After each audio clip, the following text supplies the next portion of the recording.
Line બહાર પાડી નથી. demarcation between relative and real હા, એને લાઈન બહાર પાડી નથી. પાડી નથી. એમને તો વસ્તુ વિગત બધી બોલ્યા. એ વિગત શાસ્ત્રમાં આવી જેટલી રીતે શબ્દોથી આવે એટલી. આ લાઈન ઓફ ડિમાર્કેશન શબ્દોથી આવે એવી નથી, એટલે એ બોલ્યા નથી અને આવી નથી. તે આ કાળમાં લાઈન ઓફ ડિમાર્કેશન પડી. અમને પાડી હતી આપડા કુંદકુંદા થાય તે ત્યાંની મદદ થી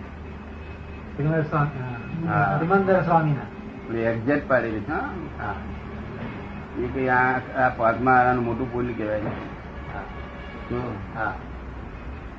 કોક દાડો કોક એના સમજનારા પાકી આવે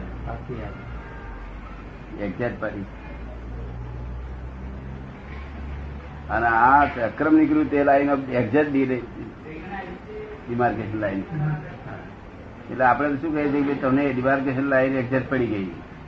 આટલું અક્રમ, આટલું રિલેટિવ, આટલું રિયલ. રિયલમાં આવું છે, રિલેટિવમાં તમે પાંચ વાક્ય આપ્યા તે બીજું બધું તો નિકાલી જ છે. શું છે? નિકાલ થતો જાય છે, થયા જ કરે ઓટોમેટિક.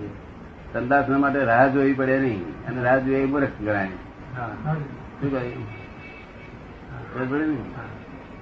એટલે આ બીજું બધું નિકાલી છે.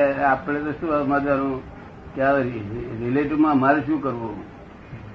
શું આપણે કહીએ છીએ કે ભાઈ તમારે લઘુત્તમ થવાનો પ્રયત્ન કરો. શું કહ્યું? લઘુત્તમ થવાનો પ્રયત્ન. એટલું જગત આખું રિલેટિવ લઘુત્તમ પ્રયત્ન કરે છે. આપણો પ્રયત્ન લઘુત્તમ થવાનો. અને અહીં અમારે લઘુત્તમ થાય એટલે કુદરતી રીતે પેલા લઘુત્તમ થાય એટલે પૂર્ણત્વ થાય. આત્માની પૂર્ણત્વ જે દશા છે એ કુદરતી રીતે થાય. તો